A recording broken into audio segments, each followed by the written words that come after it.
Hi, we're going to learn two new tangles today. One is easy and one is kind of hard. So we'll start with the easy one first. They're called Beetlejuice and Flowvine. So the easy one. So Beetlejuice kind of reminds me of a Dr. Seuss or something illustration. It's really kind of fun and playful. I'm going to make some parallel lines.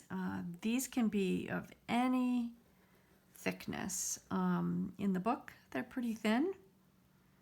I'm going to do them pretty thin too. But remember that you can vary this however you want. As a matter of fact, they can be thick and thin, in the same piece. That could be really playful and fun. And after you do that first two parallel lines, you're going to add some little branches that come off the sides, however you feel. When I'm planning this, I'm always thinking, well, what's the best way to fill the space that the string has created in my tangle? Maybe I'll do one more up here. This one looks like it needs another one down here.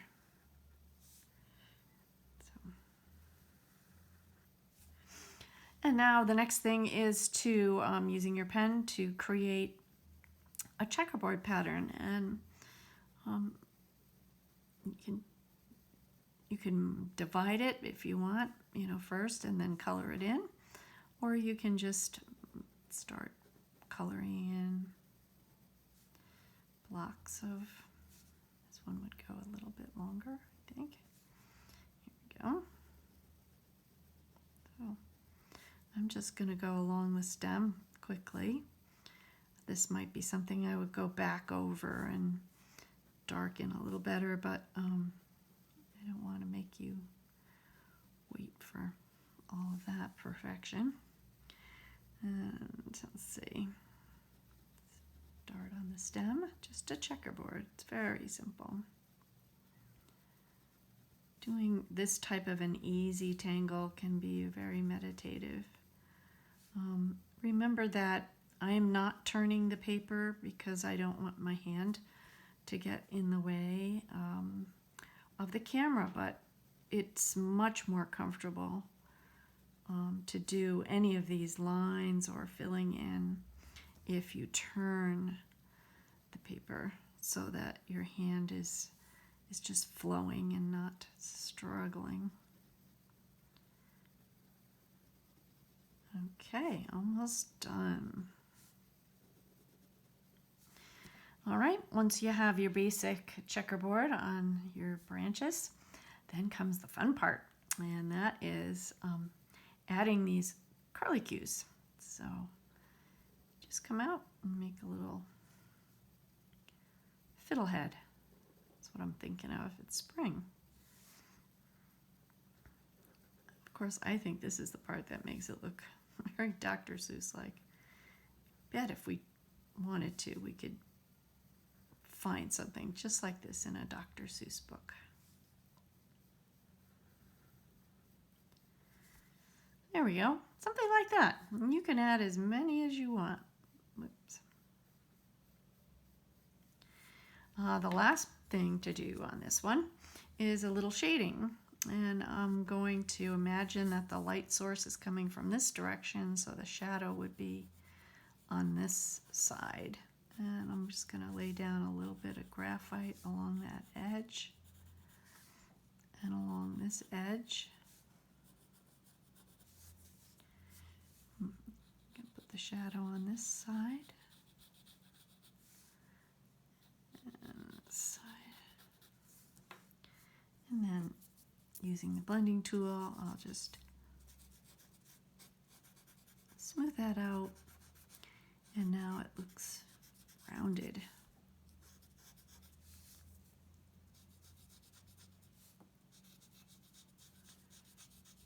There we go. Now there's a variation on this that I wanted to show you. You can see it at the bottom of the page. And the approach, it kind of comes out looking very similar, but the approach is a little different. You can actually take a pencil and do a string. And this string, I'm going to pretend, is going to hold some beads. So I'm going to put some black beads on this string, leaving a space for some white beads that I'm going to draw in a minute. And I'm just doing this pretty roughly for this demonstration, but you know, you can smooth that out when you do it for real. You can probably do a little more uniform size if you wanted, but anyway. But the interesting thing of this variation is that you actually sort of change the size of this white bead. And in this case, I'm going to make it bigger. And you can really change it if you want to, just to get something kind of interesting. You can do a pattern. And again, we can shade this. I'll put some shading on the bottom part of the bead.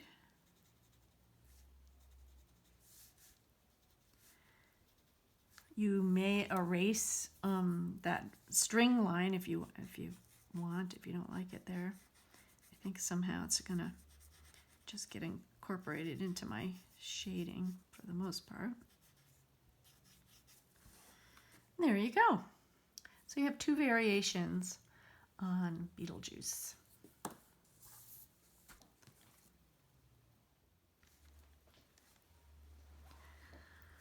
Okay, the next one we're going to do is Flowvine, and this one is tricky. So I hope I don't mess it up when I'm teaching you. Maybe that will just make you feel like everybody messes up, so it's not so bad, you know. But anyway, it starts out pretty easy. We're going to make some short lines. We're going to leave a space about the same length as that line that you chose to make. And a space again. And we're just going to keep going down a little longer until I get to the end of my border there. Okay, I'll stop there. Okay, the next part, I want you to notice this end of this line and this end of this line. We're going to do a graceful S. It's going to start at the top of that line, going to touch this line. We're making an S, and it's going to now curve around and touch the top of that one. Curve around and touch the top of the next one. This part's not too bad. And the next one. And the next one. Okay. Now this part is a bit tricky. So start right here at the top, and we're going to make a curved line up like that. And then we're going to go down to the next hanging little line there. And we're going to make that same kind of a wedgy sort of curve up here. And now to the bottom of this line and up. And the bottom of this one.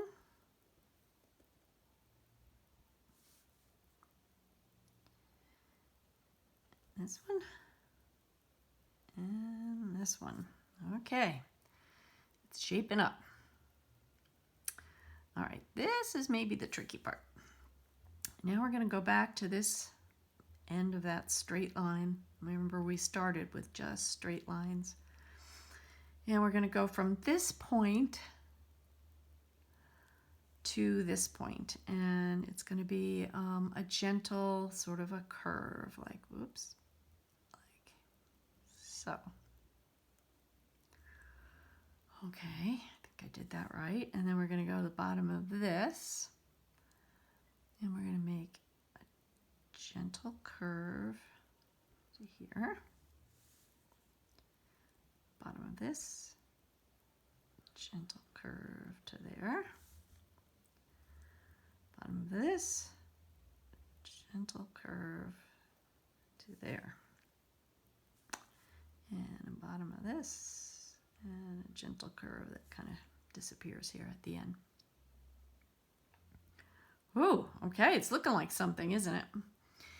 And then the next part is this little flowery sort of a decoration that we put in here and here.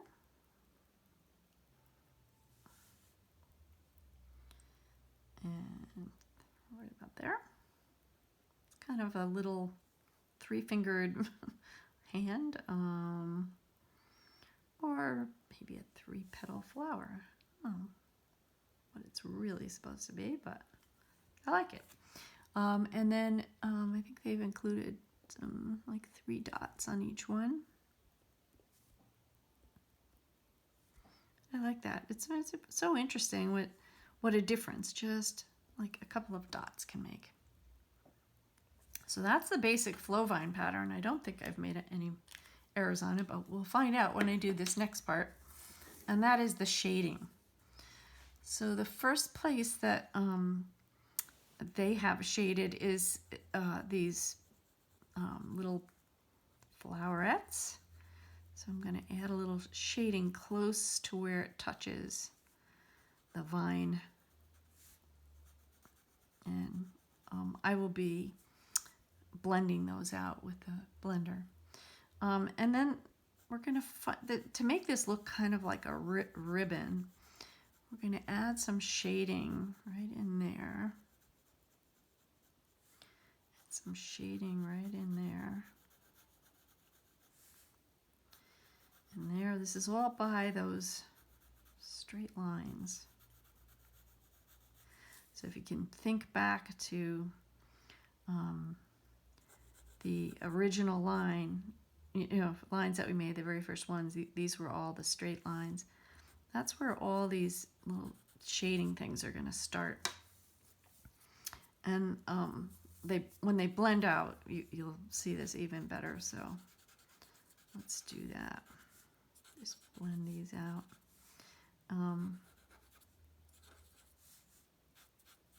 Yeah, kind of looks like a twisted ribbony thing. And there you go. Flow vine. Now before we go on to something else, I just thought that I would show you the Earth Day project. This is one that I started with you. I sort of showed you some of these parts that I had done, and that one I had done previously, but look at how interesting they are, and look at the interesting ways that they can be put together. There's all kinds of combinations, and when you get a bunch of them, you can actually put them all toward a center, and they can come out too. So it's going to be fun. I hope that some of you do these and become part of a collaborative art piece that Brian's going to help us put together. So there you go. Happy Earth Day.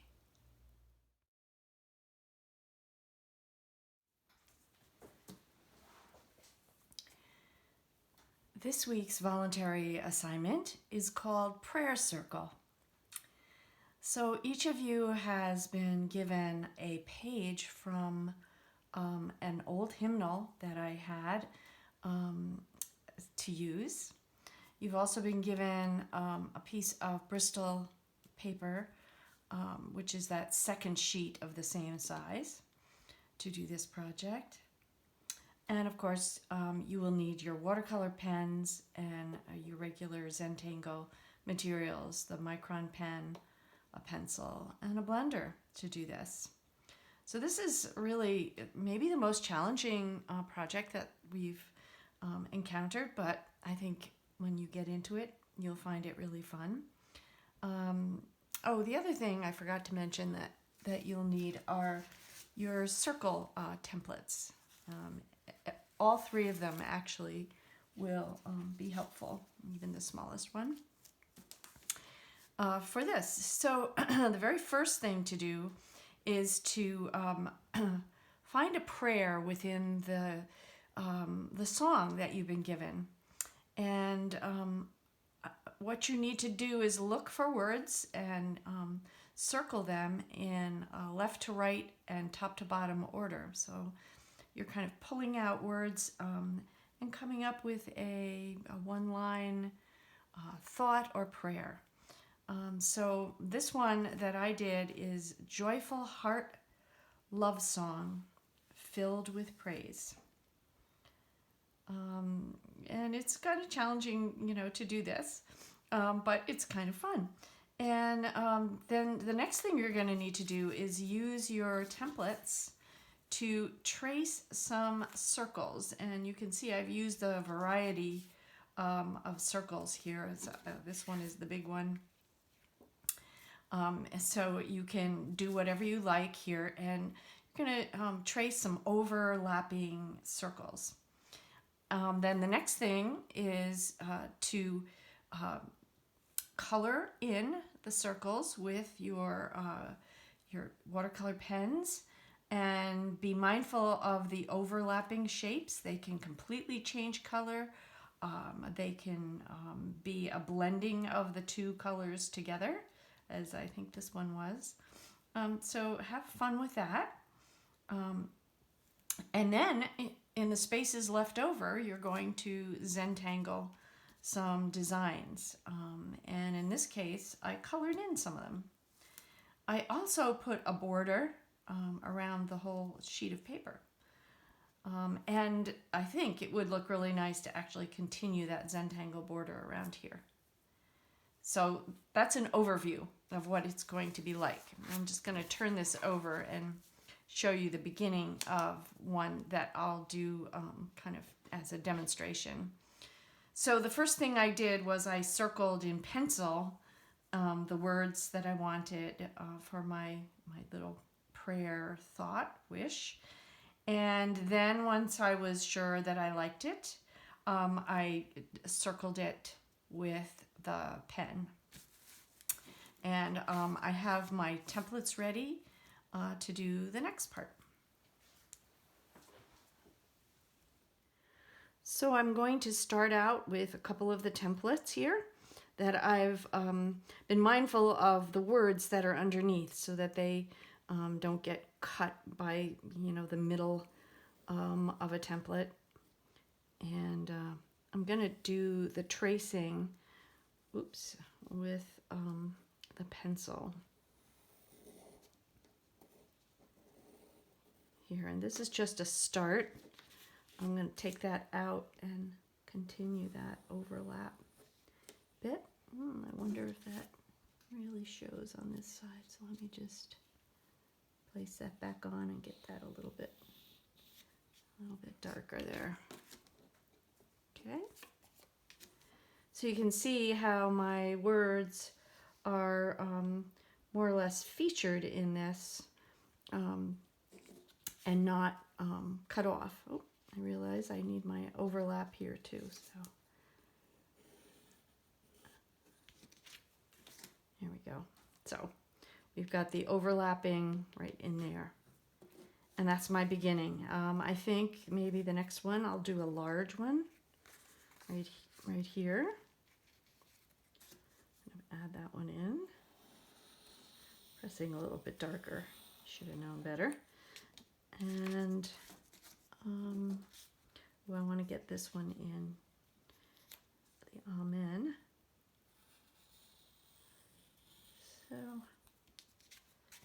So I'm kind of liking that.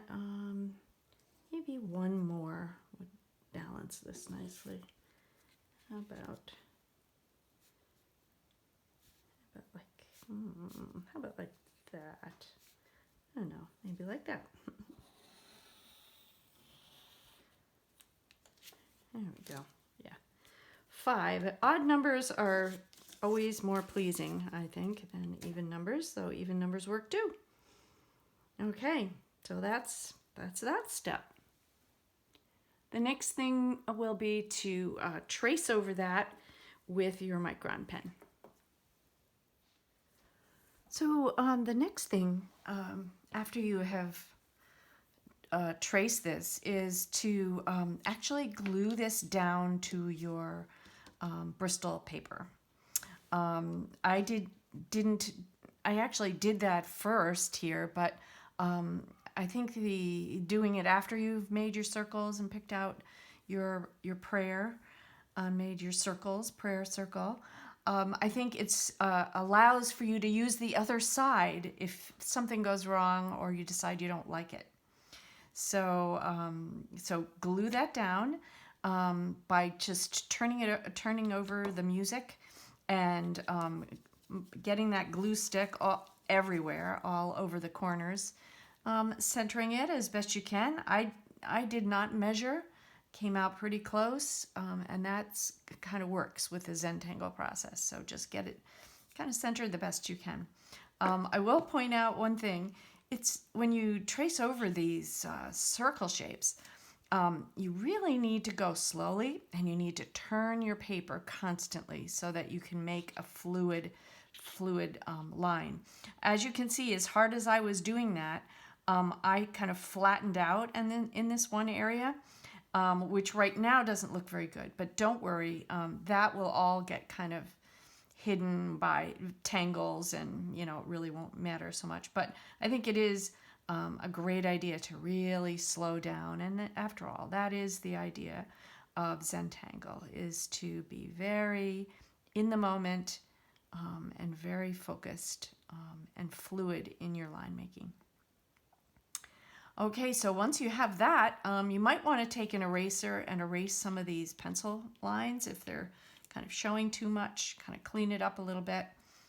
You've glued it down. The next thing that I like to do is to add the color.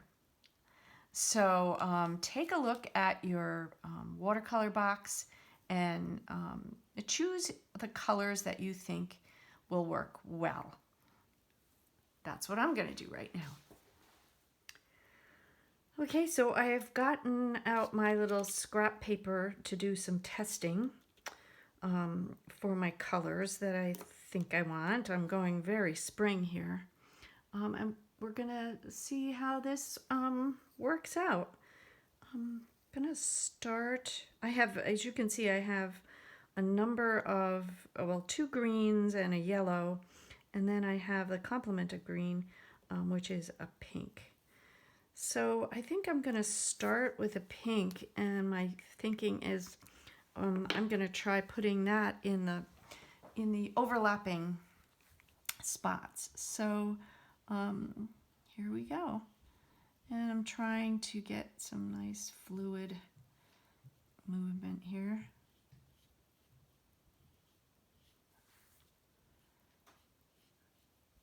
Yep, there we go. And might just go over it a little bit, darken it a little bit by giving it another layer. Yeah.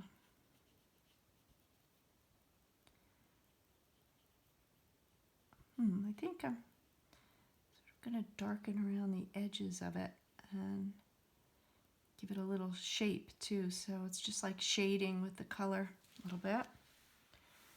And then I'm going to do the same thing. I'm going to be consistent with this one. I wasn't in my other demo project, but I think I'm going to have all the overlaps the same color. There's no right or wrong in this though, so whatever feels good.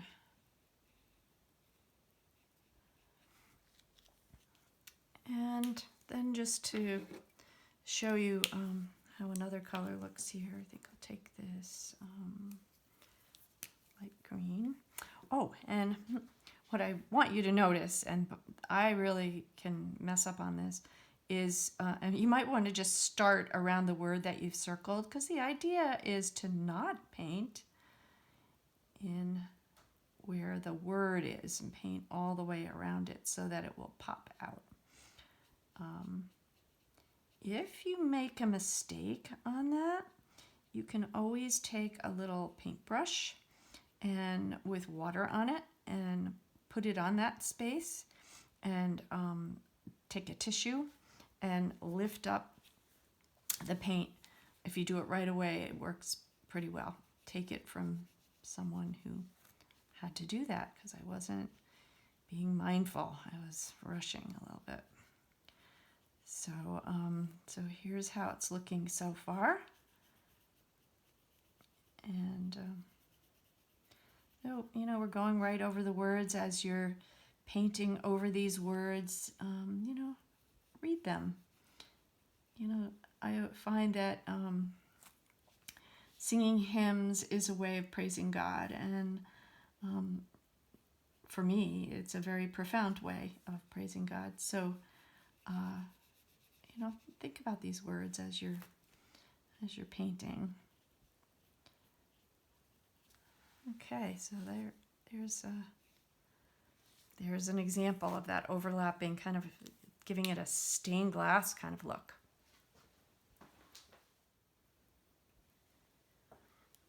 Okay, so I've done my coloring with my watercolor pens. You can see that I did not use end up using the yellow. I just kind of liked the two greens and the pink. And I fortunately remembered not to paint where the words are. Almost messed up, but I didn't. The next thing to do is to make a border around your piece here. So I did my 4 dots, and I'm going to try to connect them. Remember, you can turn your paper, which I probably should, but I don't want to mess up my filming here, so we'll do the best we can. It does not have to be straight. It's probably better if it isn't. Just looks a little more organic. So you can Zentangle in this space. You can Zentangle out in this space. And of course, the very next thing now is to fill in all of the space that's left over here with your Zentangle designs.